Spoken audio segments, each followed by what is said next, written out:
Just Levina podcast is where you are tapped into, and we are here, episode 16, another Friday. I have with me here a special guest, Miss Kenisha Gill. Go ahead and introduce yourself. Tell the people who Thank you you. are, what you do, that kind of thing. Thank you for having me, first off. You're so welcome. I'm Kenisha Gill. I am a Los Angeles-based branding photographer. I also own a studio right here in downtown LA. Yay! And it's new, y'all. Let me tell you, I've already been looking at the content. It is an event coming up. She's going to have to tell you guys about it later, but we're going to go ahead and get into today's conversation. So, you guys know, what do? We do this every single week. I'm going to tell you what the national holiday is. So, today, actually, Veterans Day. And please don't confuse it with Memorial Day, which Memorial Day is in honor and reverence of the soldiers that we have lost in their line of duty who are no longer with us. But today is actually a day to pay homage and honor those in service who are still with us, those who are retired, those who are still working, and all of that great stuff. So I actually just had a veteran on here on Wednesday. His name is Dex, but the most special veteran that I have in my life is my mother. Aw. So Renita, Mom, happy Veterans Day. I'm so glad to call you my mom. I'm so proud of all the things that you have done. And today is a day to honor you and everyone else in my family. I can literally go through the list. My grandmother, my grandfather, aunts, cousins. I have so many people, and I didn't choose that route. So I hope you guys aren't too upset. But happy Veterans Day to you guys. Do you have any family or anybody in My service? dad was Marine. Oh wow. Mhm. Okay. Like early on in my life, like probably my first 4 to 8 years. Okay. Yeah. Well, shout out to Dad. Yes. So yeah, honor them. I hope you guys got all of your free meals today, your pancakes, your steaks, whatever you wanted. I hope that you went out and got it. But that is the national holiday for today. So, because you are a creator, you're a photographer, you do all of these things, I wanted to know how you feel like that plays a part in our society, kind of capturing all moments. So, I will say, like, we get a lot of moments, people are in the club, they post in, but we also have like a lot of unfortunate events politically that happen, things like that people are trying to get on camera, take off that was on camera. So what do you think about that? As a photographer, like I feel like documenting is always the natural part of your job. To what extent is really kind of up to you. But I think it's just so important because all things need to be documented, because I feel like a photo can really paint a picture. Like everyone can tell a story, but like when you look at a photo, you're like, oh wow, like you see other things in the background. You see like objects you were focused on, like tell a different story. Everyone has a different perspective of that image. But then also like when it comes to photography with friends, like I feel like not enough people take the time to like not memorialize or commemorate certain things, but like really take the time to take family photos, like actual professional photos. Like Yes. we all have a bunch of selfies. I probably got 40,000 pictures on my phone. I don't know what's at the top. Listen.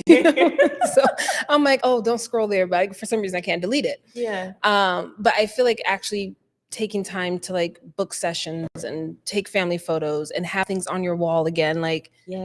the TJ Maxx Home Goods artwork can only get you so far. Like I think we Right. need actual pictures of our family members. I feel like when I still go to my grandma's house, it's like you walk in, I get to see all my cousins and my grandpa and this, and like I think it's just so important to keep documenting. And besides just the cell phone. Cell phones are great because you can pop, out of your pocket real quick, take quick photos. But I think it's really important to like just take that time and actually take family photos and take photos with your friends and, actually print things. Get them off of your phone. Yes, no, I am so guilty and so bad at this. And me and my husband were just talking. We were like, man, we really got to do more of this, because I feel like we have a few like hard copy things of my kids and old. When I say old, like old ass photos of us when we were like real young. But I really want to get Steph. Shout out to Steph. She is my PA, but she does this really dope thing where she uses her disposable camera. Yeah. And she'll just be like, hey, you guys, like turn around, like take a picture. And I'm like, man, that is so that is such a good idea. Yeah. Because we don't do that anymore. And it makes you stop instead of posing and being like, oh wait, my arm looks big, or this. You'll never know. You ain't got no time. You ain't got no time. We took the picture and we gonna see it in a when couple it's days. printed out, Yeah, whenever it's done, that's when you I don't know. know. And then I think now it's like with digital and like with your phone, like you overanalyze. And it's like when I pull out old photos my mom gave me, and like me and my sisters at Six Flags, like we weren't worried about how we were posing and this and that. We were just having fun. And then you look at the pictures, like, oh wow, that was a good day. And you not remember. And you're not like, oh, my arm and my hip, I couldn't Facetune or whatever. Literally, I used to use all those apps for a while, and now I just like, sometimes depending on the photo, I may touch up my makeup a little bit, but I deleted all that stuff because I'm like, this is so dumb. The fact that I'm so concerned, if somebody sees me in real life, they're gonna be like, girl, you do not look like this. Yeah. Like, it's not how you look for real. Right. But I definitely agree with you. So to what you were saying, I guess, do you feel like art is getting lost? Because you mentioned like photos on the wall and that type of thing. Do you feel like it is an art form as far as photography that is getting lost? I think so, because I think a lot of people think as a photographer, you just show up with your camera and you click a couple pictures, but it's, I think not a real photographer, but like someone who can really capture memories and moments also can pull those things. Like, what do you like to do? You know, engage with your family members, get your kids to smile. Like when I don't do family photos too often, but when I do, if the kid wall out, I'm like, that was him at that age. Day. That's it. That's it. And they'd be like, well, can you make him because that's not what the moment was. I said, y'all smile at me. He gonna do what he do. Yeah. And then you look back like 2 years later, like, oh my God, my kid at 3 was a pain in the butt. And like, you know, it relives those memories. So I feel like sometimes the art does get lost because we're constantly trying to perfect something that isn't perfect. Yeah. Because we are not perfect. Oh, that's a word. Because I feel like that's so true. I think that we get so focused on the fact that social media is a presentation. Like, it's just the moments that we want people to see. Yeah, it's curated. Yes. And it's like, it's okay that that's what it is, but just use it for what it is. And we want to so bad think that this is people's real life. And it's a highlight reel. That's highlight reel. That's exactly what it is. Yes. Because like how many times you take like 10 photos, you're like, okay, that one's a good one. Exactly. And then you're like, okay, which filter, which thing. And it is what it is. And I love it for that. Like, I love seeing people that I know or people that I'm close with, like their best moments or moments that they feel like this was a highlight. Yeah. So I enjoy that. But when it starts getting like too much and you got to document everything and everything has to be a certain way, I'm mad. And I've been guilty of that before. And I had actually taken a break from social media for that reason, just like posting all the time. Yeah. Because I was like, man, this is exhausting. This is tired. And I think it makes people think that their life's not good enough. Yes. If it's not perfect or curated, or if it's not, you know, fancy enough, this person's not going to that place. And I'm like, but it's your life. Like, you should be able to enjoy it and highlight it how you want and not feel the pressure of like, oh, this doesn't look good. Yeah. I didn't go to the fancy restaurant, so I can't share. But did you enjoy your meal? Did you? Look, and you want to burger share was it? fire. Take a picture of it. I made I do that all the time now, which there's something, and my husband always says, you know, people never know that you cook, girl. Like, you get home and you like just be cooking. But I really enjoy cooking, and I had been like doing in my stories like soups because I love fall. Fall is my favorite season, but I just do my little soups and like my little clicks of what I'm doing, and I'm like, man, I just really enjoy this, and I wish we could do more of that, and didn't feel like there was such a need for the perfectionism. But you're right, because then people don't post like, oh, my plate's not nice, and this, and I'm like, girl, take a picture of that low vibrational plate and and move on, because it is okay. So, okay, we were talking about this because you were like the entrepreneur life, this, and this. What do you feel like is a piece that people miss when they're like, okay, I'm an entrepreneur, I'm going on this journey, I'm starting this? What do you feel like is a piece that they miss when they start? I think they miss, oh gosh, I feel like there's a few things people miss as an entrepreneur. Go ahead, say them. Okay, so it's like the grunt work. And the wearing the multiple hats. I think as entrepreneurs, people are like, oh, well, like, okay, I'm a photographer, like, but I'm also the janitor. Mhm. Unfortunately, I'm also the cleaning lady. I'm this, I'm the social media marketer, and I'm the accounting firm. Oh, thank God for Honeybook. Shout out. Right. All the things, right? But I think people miss that there is a grunt work to it. And as a photographer, like maybe my job is like 10% actually being a photographer, but the rest is a lot of different hats. And so people think, oh, I'm just going to start this new entrepreneur career and it's going to be great. But they're not willing to do all the other things. And we're not all proficient in other things, but are you willing to learn the other things so that you can get to a place where then you can hire? Yes. Because like I definitely don't want to be the janitor forever, I feel you. or the cleaning lady or none of that. But there comes a point where it's like people think, oh, you're an entrepreneur, you can make your own schedule and did it, but you also have to have discipline. Yes. Because when I don't work, I don't make money. Look, if I don't plan, I don't make money. exactly. So when people are like, oh, let's just hang out, I'm like, I gotta plan this, I gotta plan that, I gotta plan this, and I think people think entrepreneurship is like, oh, you get to make your own schedule, you get to take a nap when you want. I'm taking a nap because I'm gonna go into second shift in a minute, and I just needed to recharge so that I could work till like 2 a.m. And I agree, and I think that is so true because I feel like that. And there's times that I have to literally just turn my phone on do not disturb because I'm like, okay, no, I actually have to unplug. Like I'm a wife and a mom. Yeah. So there is times and moments where I'm like, I just can't do it. But I do find myself working around the clock, planning, getting things together. And I am a person who, even as an entrepreneur, I've started probably multiple businesses, like trying to find my niche and what I'm actually supposed to do, trying to find that ebb and flow. But I do think a huge thing that people do miss is the grunt work. Yeah. Because it's like, oh, I can do this, I can do that, I can move this way, I can move that way. And it's like, yes, all that is true. But you still got a budget. You still have to, like you said, be willing to learn the things and do the things. And some of that stuff is not the cute stuff. Yeah. Like even in the studio here, like the owners of the studio, they be in here painting. Like, that's a part of the work. It's a part of the job. Yeah. And with me, like when I'm not on here, people are like, oh, the podcast looks so good. I want to be there. But I have to reach out to people. I'm making contracts. I'm setting out, like it is not just ever one thing. Yeah. But I think another thing that people miss in this line of entrepreneur or the entrepreneurial life is the fact that they think it is all sunshine and daisies, and there is like money is just going to come. Like it's just going to fall out of the sky. Okay, I've decided to be my own boss. Yeah.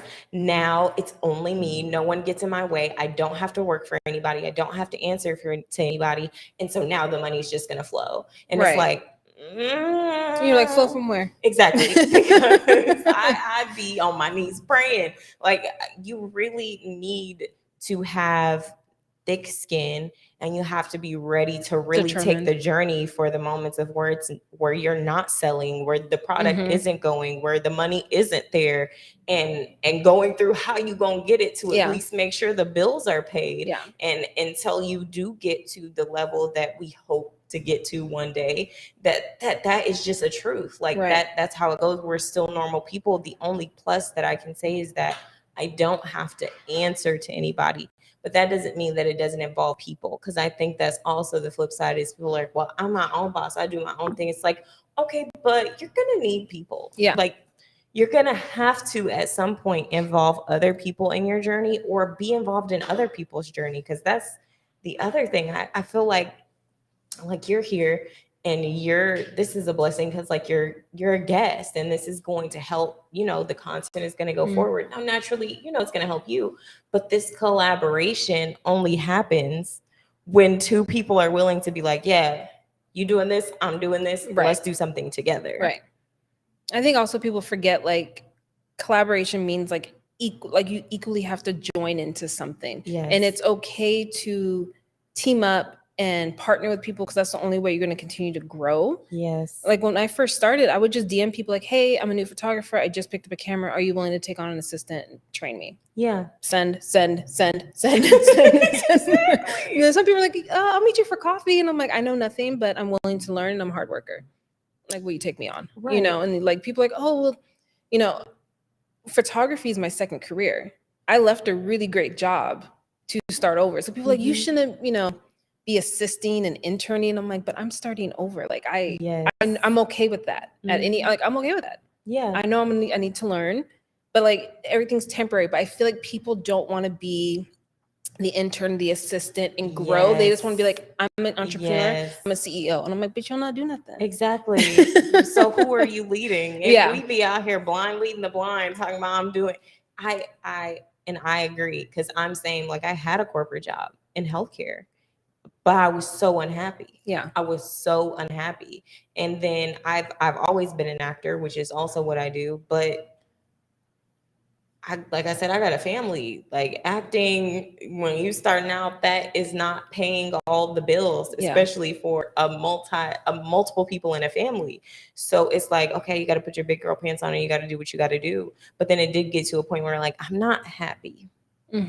Now I'm having these conversations with my husband, and he's like, well, if you're not going to be happy doing this, let's figure out what you can do to where you will be, and whatever sacrifices we have to make, whoever we got to ask, whatever family member. Because that's the thing, is like, it's great to say self-made, but nobody is really self-made. Like, when you see me up here, when you see a lot of entrepreneurs, this is family helping. This is friends helping and supporting the dream and the vision. This is so many hands and so many people. And I think that we have to be able to say stuff like that out loud. It's not like somebody just dropped 250 bands in my account and was like, yes, go live your dreams. Right. And I was like, oh, thank you. Right.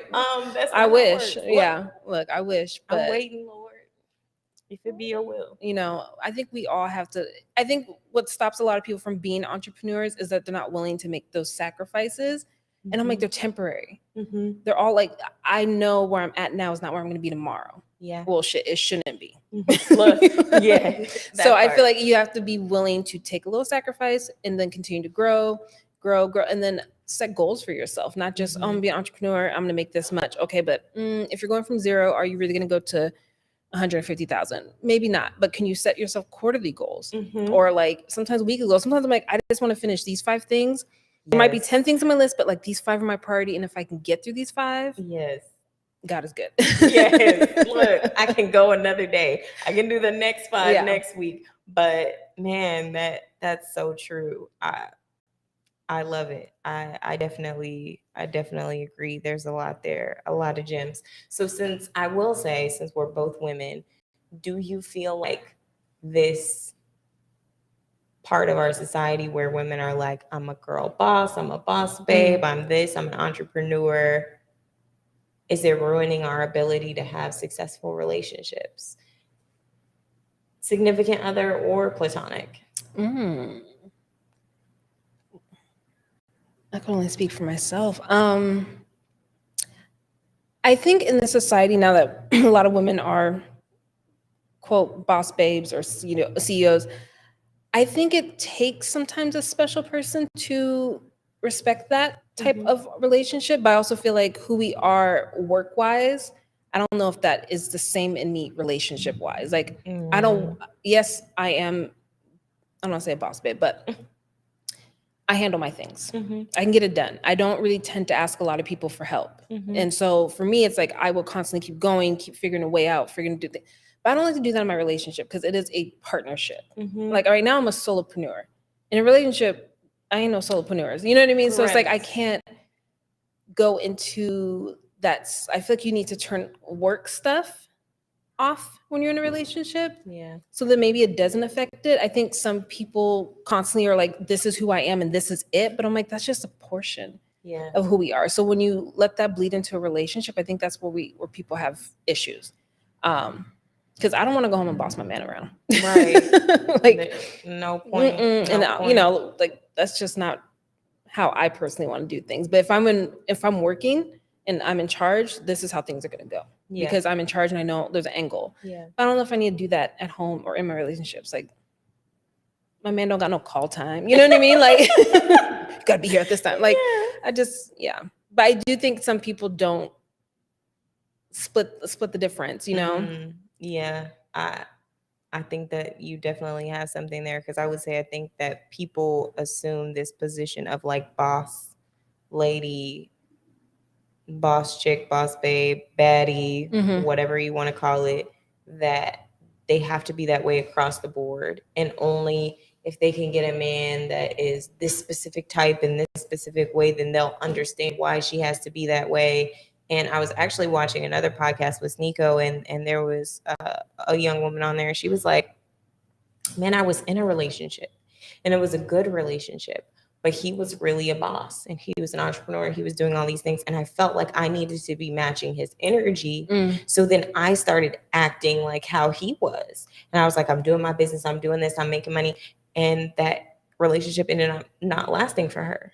And she was like, I wish that I could, if I could go back, that I would adjust how I am at home and let myself really be a woman and leave my whatever boss life outside the door and come home and really like be present instead of feeling like, oh, I gotta match him or he has to match me. And that is an energy that I feel like but he should have matched too. Yeah. Like, why you come home bossing me around? Clock out. Please clock out. Please. But I do think that that's something that gets us in trouble as women. It's like, yes, be a boss, live your truth, do all the things that you want to do, live in your purpose. I am always pro that for women because I think it's something that needs to be done. Excuse me. But at the same time, it's like when you get home, just be home and just be present, and you don't have to prove anything. And I think that's why we end up getting into these conversations where women are feeling like they have to prove their femininity or prove what type of energy that they're moving in the earth, that type of thing, because we don't know how to just like sometimes literally just sit your behind down. Like just sit down. Like I don't be still, my child, be still. Yes. And that's something that I am still learning to do on myself, but I'm like, I think that would really help us if we didn't feel that, and if we didn't think like Megan sings a certain type of songs and she has a certain type of audience. Megan also has a man. People be at home with no man thinking that they can live their life according to the way that she's singing it in a song and assuming like, oh yeah, this is the life, this is the lifestyle. She don't even live that life. Her life is separate. Like from her art, from her craft. It's completely separate. Right. And here we are, our generation, watching stuff on social media, thinking that this is real life and instituting that in our everyday. And I'd be like, ooh, please. I think there has to be a balance and separation. Like I feel like there's so many different levels to a person that to think, oh, I'm a boss is it. Yes. And I feel like, okay, then you're definitely not a leader because you're not learning. Right. Like because you're literally just like, this is it and this is it. And you're like, there's growth, there's progression, there's different, levels and different steps to things. So yeah, like you said, a lot of hats. Like there's so many levels to everybody. Like there's different things that we enjoy. Like have hobbies. I feel like people don't even have hobbies anymore. Like when I ask people what they do for fun, what do you mean? I'm like, work on my business. That's fun for me. That's what I do. Like trying to get to this bag. That's fun. But I'm like, no, but seriously, like enjoying more so than capturing the moments, actually enjoying the moments and being present, I think is extremely important. So yeah. Okay. So now I got to get into hot topics because this is what I do. I wouldn't be me if I didn't. So in social media now, and I feel like just even in the world, women have what they call the hoe phase. So I want to know if you think that the hoe phase is a necessary part of life. Okay, so I don't like to call it the hoe phase. Okay, what should we call it? Like the exploratory phase. Exploratory phase. Okay. I feel like, when we say hoe phase, like you're just assuming we're sleeping with everybody. Okay. But I feel like you should try things. I feel like you should be open to things. Because I feel like, how do you know what you like if you never tried it? Right? So, so I just feel like sometimes people or women get reprimanded for exploring options. Men explore options. They do. And I feel like you need to in order to progress into anything. To be like, to say like, oh, I don't like that. Like, how do you know you don't like it? Oh, I tried it. Okay, then facts. Well, cool. You don't got to do it again. But I feel like you can't do that unless you really allow yourself to be open and explore options. I'm not saying sleep with everybody, but if you do, that's your business. Right. So, devil's advocate. Okay. If you are sleeping with all these people, is that a necessary part of the exploratory? If it's going to make your heart happy, yes. Okay. Because some people feel they need that or feel they need to try that to say that they do or not need to progress from that, right? Yeah. But I feel like if it's in the back of your mind or something that you do want to explore, just do it and get it out the way safely, though, right? But do it, get out the way, and then move on from it. I feel like that exploratory phase never really changes. It just kind of evolves into different things. I feel like people say whole phase, and in my mind, I'm thinking 20s, right? But we see some women in their 40s who are divorced and like, I was married to this man for 15 years and I never had any, and then are out of relationships. And like, well, I never tried anything. Yeah. Some people miss the whole online dating phase because maybe they were in a relationship prior to online dating. So now they're like, I put my picture on a profile and I do this, this, and this. And I'm like, go ahead. And you know what I mean? And do that, enjoy it, and explore. Explore. I like that you said that. I think about it all the time because I just see the way that I see women now, how we are portrayed on social media, which even gets into another conversation, but the way that things are presented. When I think of hoe phase, because that is the verbiage that is being used, it's a two-sided coin. It is where I do feel like if you don't explore, how are you going to know what you really want, right? That's very, very true. But I feel like sleeping with people, although it can make you happy, I don't know if it makes you happy in the long run. And I just wish that somebody would say that first, especially like to young women. Yeah. Where you're like, okay, yeah, this is a necessary part of life. Go out, explore, figure out what you want to do, figure out how you want to be, etc. Yeah. But understand that you may not end up feeling like that was a necessary part of your life as time goes on. And so for me, like when I think about it at this age now, I'd be like, man, if some dude could come out of the woodwork and be like, yo, I was with Levina at this time, I'd be like, oh God. But I just feel like sometimes you don't have to do things a lot of times to figure out you don't like it. Right. So it's like if you're open to something, and let's say like a young girl's out here and like doing her thing, I feel like in your gut when you're like, this isn't for me. Yeah. So like, are you falling into societal pressure of trying to go along with something? I feel like we don't allow, or we don't teach people to really follow their gut, right? Or to like to really be comfortable and confident about their own decisions, to be like, yeah, that's good for you, but not good for me. Exactly. Because some people might like to be out and about with everybody. And then some people are like, well, one or two people's enough for me and that's it. And be done. So I think people need to find a way to feel confident in the initial gut feeling and follow it so that they're not having to fall into the societal pressures of, well, she's out, she's bent over doing this and she doing this, like I should be in the club doing this. And like, if it ain't for you, it ain't for you. Yeah, but having conversations like this, because I feel like if more women were honest with more women, young, old, however, and we said stuff like that, that don't mean you have to do everything. Like, this doesn't mean that you gotta go with society and go with peer pressure and feel like you have to live every single one of these experiences. Is there something that I tell my little sister all the time? I'd be like, trust me, it wasn't that dope. It wasn't that great. Yeah. Like you could have had a V8. It's gonna be fine. Like you don't have to do it. And whether she chooses to do it or not is completely up to her. But it's like, I wish that more people had that conversation and had it more now. That women are just more openly basking in their femininity and like, hey, this is me, this is what womanhood is for me. and I'm okay with that. Yeah. And I think that that's great. I just think we need to have consistent conversations across the board so that when we are having, women who are out here healing, who are coming out of divorces or broken relationships and things like that, that we're not just like, oh, go be a hoe. All will be well. Come back in about 10 years and you'll have it all figured out.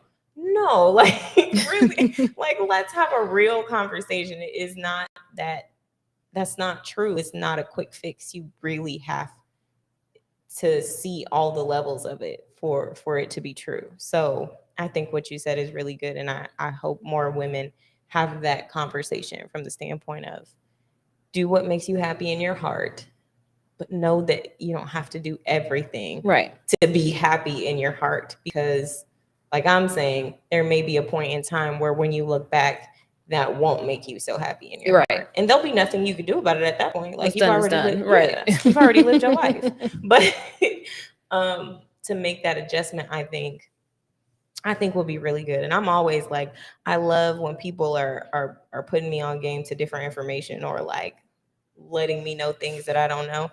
So I always am kind of just like, man, I wish somebody would have had that conversation with me. Or they may have, and you probably didn't receive. You weren't there to receive it.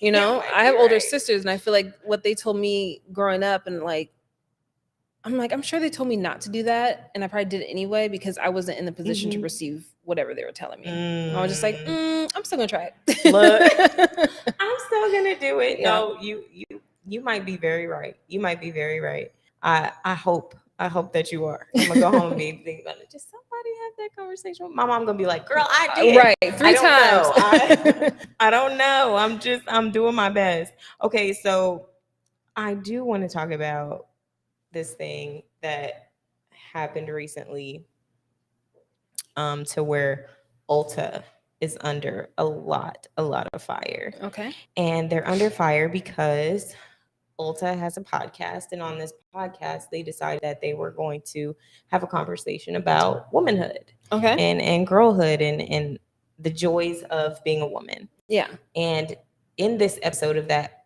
podcast, in its specificity, they had 2 biological males who are trans women having the conversation. That's it? Correct. Okay. So they are under a lot of fire right now because biological women are like, what the heck? Like, you could have definitely had women who were born that way having this conversation so that we could actually relate, because it seems non-relative to us, though, these women are trans and that's who they believe that they are. And the conversation was about femininity. It was about girlhood and womanhood and the joys of being a woman. So I just want to know how you feel about that. Is that appropriate? Are we as women maybe being too angry and taking it too personal? Well, it becomes like a bigger question: is femininity or womanhood socially, or is it biologically? Like, it is a hard I feel like if this was a conversation in the 90s or something, it'd be like women. But now we're getting to this really like overly progressive stage where everything's very fluid and lines are blurred. So I kind of get where Ulta's process was. We're like, oh, we want to be really open and allow this platform to be open for everyone. And have people talk on this topic, because it is something I'm sure those 2 trans women probably feel very comfortable talking about because they feel like they are women. I don't know. It's kind of like politics. You vote for one person to represent you, right? But at the same time, you're like, I don't really agree with everything they're saying, but he was better than the last person. So, I don't know. That's really hard. I think when you're talking about womanhood, I think I would want to hear that from someone who might be a biological woman, because they can also talk on topics that someone who is trans cannot. Correct. Hormones, like they're creating hormones based off of science, right? Versus, we naturally create it and have a menstrual cycle and all these things. So I feel like there's certain caps they couldn't they can't touch, Yeah. they can't relate to. But there's others that they can. So I feel Yeah. like, I don't know if I'm mad at Ulta. They're trying to be progressive in a sense, but I think when it comes to like femininity, I think you almost have to like niche it down even more. Yes. Yes. I think this is what I think. I think if they were going to do that, because I do agree that our society is very progressive and we want to have open conversations with everybody, no matter who you are. I think that they should have had at least one biological woman if that was the route that they want to take it. Right. And I want to say it simply because, like, right now in America, this year has been a really hard women for women in particular and biological women with the overturning of Roe v. Wade. So you have women who in society are dealing with a lot of different things emotionally, psychologically. It seems like there's so many things coming to test who we are. Yeah. And especially being born as this, Yeah. it's a lot. It's a lot of pressure. And so though I can appreciate the progression of science and the fact that they're like, oh, well, you know, there's going to be a way for trans women to have children now and all this stuff, it still doesn't exclude my experience. And I think for me, the thing that what I believe women feel, which was, I felt many ways about it, but one of the ways that I felt is like, don't diminish my voice. Like, yeah, in politics, they're even trying to adjust it to persons who can have children. right. But I'm not a person who can have children. I'm a woman woman. who I'm a can- female. And I identify Yeah. as that. When I wake up, I'm Like- like, yeah, I'm a woman. Like, I bask in that. So don't diminish my voice and make it seem like I'm something less, but someone who is creating this whole new lives for themselves as this, Yeah. as what I feel like I was born as, has more of a voice than me. Right. Like that does make me feel a little uncomfortable because I'm like, man, like I didn't get a choice. Right. And I know for a lot of trans women, they don't feel like they had a choice either. They like in their mind, they're like, no, this is who I really am on the inside. And I empathize with that. I don't understand it because that wasn't me, but I empathize. But like it seems like at every turn, they want to lessen what women are and what we can do and what we've grown and the power and the pressure that we have put on the world to really make a difference for ourselves. Like I was just saying on Wednesday, they were talking about voting. You know, some people think voting is BS and some people think voting is great.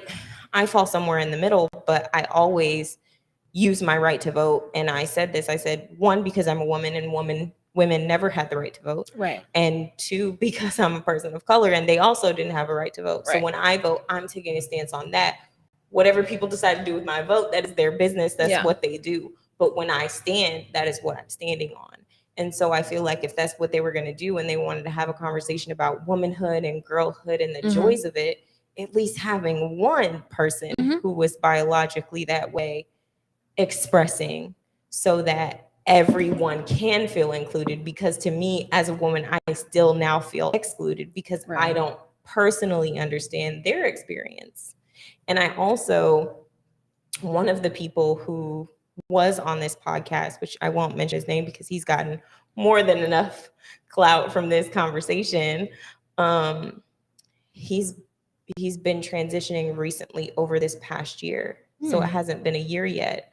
But a lot of things that I've seen him promote and put out have been around the guise of like, oh, well, today I woke up and I cried 5 times and I bought a dress and I got this outfit and I did this.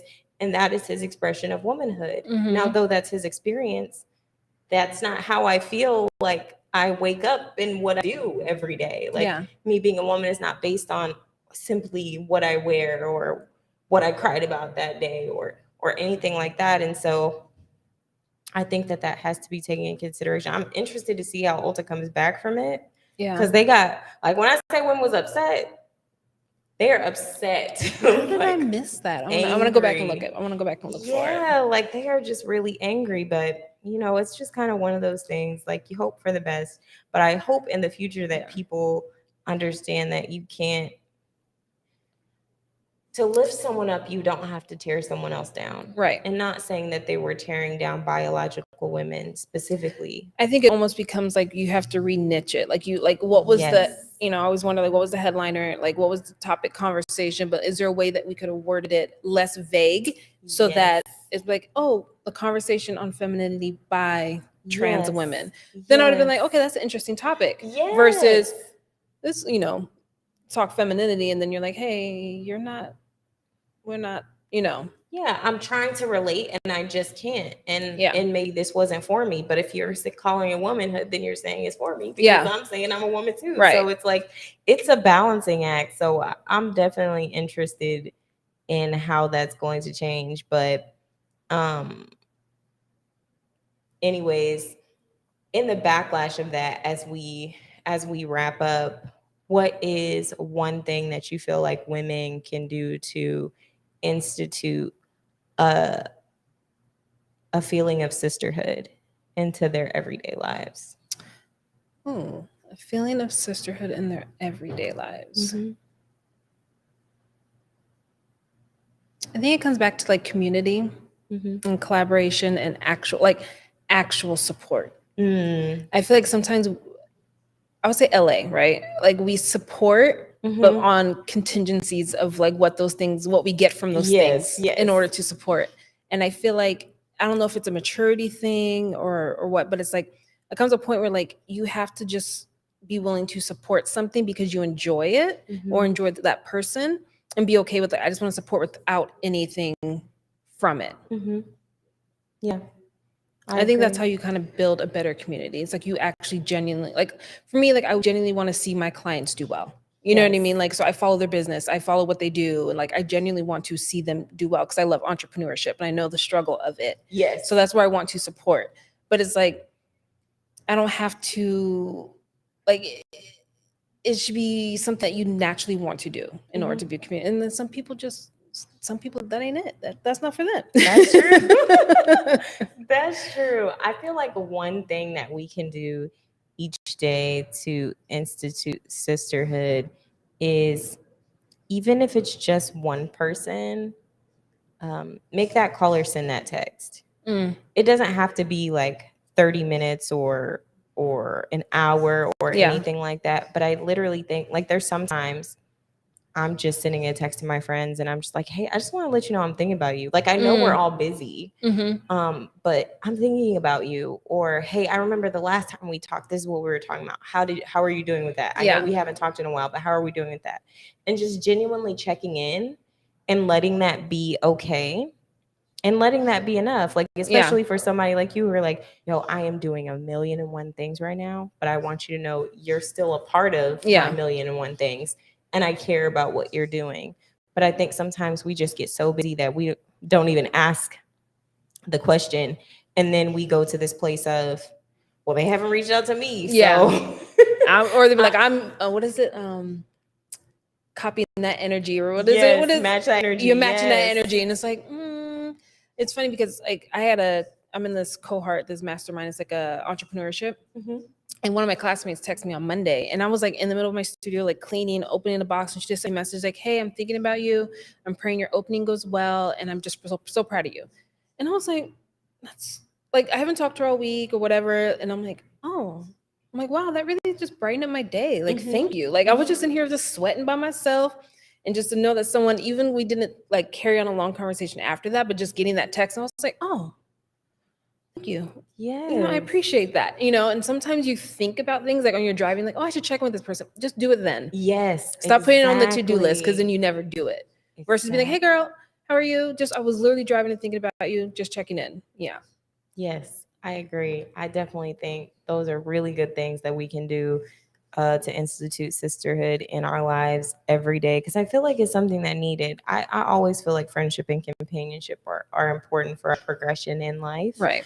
But it's just something about like having a good female friend, someone you could call your sister, someone who you know is going to be there regardless. And that's so important. And the more the world starts to go a certain way, I end up seeing less and less of that. Yeah. And it being more about an aesthetic or what they can get from it than Or an matching actual energy. genuine, yes, than an actual relationship. So yeah. And I feel like think that's really sometimes good. people forget that some relationships are phases in your life, Yes. and sometimes it's not match the energy, but like it's okay to be like, that was a great time in that time, and then our relationship has changed, and be okay with it and not have like ill feelings about it. And it's like, I didn't fall out with this person, but we progress in different directions, but there's still love there. You know what I Yeah. mean? And being okay with like progressing into a different direction, but still being like all around supportive, you know? Yeah, I agree. I think that's Yeah. good. Thank you. Well, Kenisha, we're getting ready to go, but I want you to tell everybody where they can find you. Go ahead and put them up on your event that's coming up soon. Oh, yes. Okay. Yes. So you can find my photography at Gill Photography on Instagram. You can find the studio at Gilded Photo Studio. This Sunday, I'm hosting a free open house to showcase the studio space. Just hit the link in my bio if you hit the Instagram and register for free drinks. Yes, look, I love it. I love it. Thank you guys so much for joining this live conversation. Or if you're watching it live now, if you end up catching it on Spotify, Yeah. YouTube, wherever you end up hearing it, I am extremely, extremely thankful. Thank you, Kenisha, for joining me today. If you guys take one thing away today, just the world needs to be you. So however you decide to do that. Thank you guys so much for watching. And of course, I'm just Levina.